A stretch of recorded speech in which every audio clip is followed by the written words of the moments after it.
নমস্কার বন্ধুরা, আপনাদের সকলকে স্বাগত বারমিশিল ভ্লগে। তো আজকে যেহেতু এই ফেসবুক পেজে আমার প্রথম দিন, তো আজকে আমি আপনাদের সাথে শেয়ার করব একটি রান্নার রেসিপি আর তার সাথে অনেক কিছু। ফার্স্টে আটাটার মধ্যে দিয়ে দিয়েছিলাম কিছুটা চিনি আর কিছুটা লবণ। তারপর এটা ভালো করে মিক্স করে আমি জল দিয়ে আটাটাকে ভালো করে মেখে নিয়েছি। আর মেখে নেওয়ার পর ওটা একটা থালা দিয়ে ঢেকে রেখেছি যাতে ওটা নরম থাকে। তো তারপর তোমরা দেখতে পাচ্ছ মা পেঁয়াজ কাটছিল, যেহেতু মাংসও হবে আজকে, তো পেঁয়াজ আর রসুন ছুলছিলাম আমি, আর মা পেঁয়াজ কাটছিল। তো তারপরই চলে আসলাম বাজারে। তো বাজারে আসলাম কারণ মাংসটা কিনতে হবে। তো বাজারে এসে মাংসের দোকানে গেলাম, আর মাংসের দোকানে গিয়ে একটা মুরগি তো হয়নি, দুটো মুরগি কিনতে হয়েছিল। আর তারপর মাংস ধোয়া হয়ে যাওয়ার পর আমি মা কড়াইটা বসিয়ে দিয়েছিল।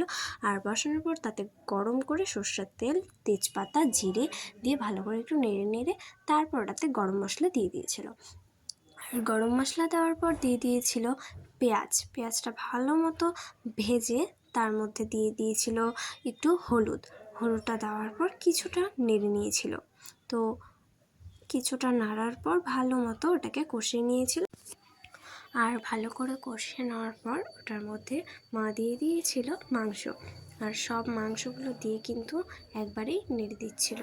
নাড়া হয়ে গেলে কিছুক্ষণ মাংসটাকে রেখে কষিয়ে নিয়ে তারপর ওটার মধ্যে জিরের গুঁড়ো আর ধনে গুঁড়ো দিয়ে দিয়েছে।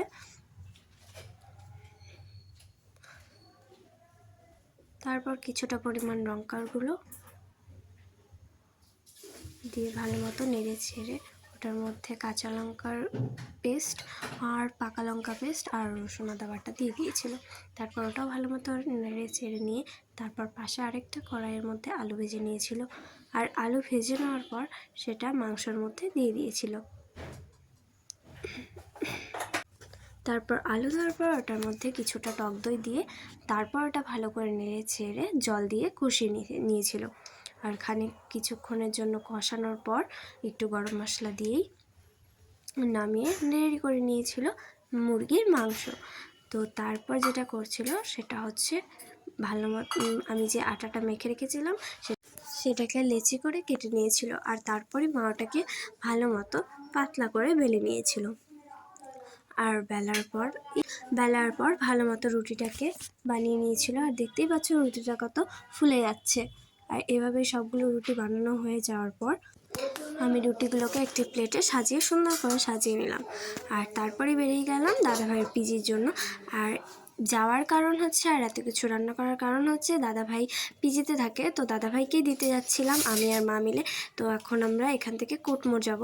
তো কোটমোড় থেকে আমাদের বিশাল সিনেমা হলে যেতে হবে, আর বিশাল সিনেমা হল থেকে নেমে কিছুটা হেঁটে দাদাভাইয়ের পিজি চলে আসে। তো দেখতেই পাচ্ছ কথা বলতে বলতে কিন্তু আমি বিশাল সিনেমা হলে চলে আসলাম। তো বিশাল সিনেমা হল থেকে এখন টোটো থেকে নেমে কিছুটা হাঁটতে হবে। আর এই দেখো এটা দাদাভাইয়ের পিজি। তো পিজির মধ্যে দাদাভাইরা 3 জন থাকে একটা রুমে। তারপর যখনই বাড়ির জন্য বেরোবো তখনই শুরু হয়ে গেল তুমুল বৃষ্টি। তো এই বৃষ্টিতে বেরোনো কোনো মতেই সম্ভব ছিল না। তো বৃষ্টিটা যখন থেমে গিয়েছিল তখন তাড়াতাড়ি করে বেরিয়ে গিয়েছিলাম। তো এখান থেকে আবার পিজির থেকে বেরিয়ে কিছুটা হেঁটে বিশাল সিনেমা হল পর্যন্ত যেতে হবে। তারপর টোটোতে উঠে গিয়েছিলাম। আর টোটোতে ওঠার পর বৃষ্টি তো ছিল না।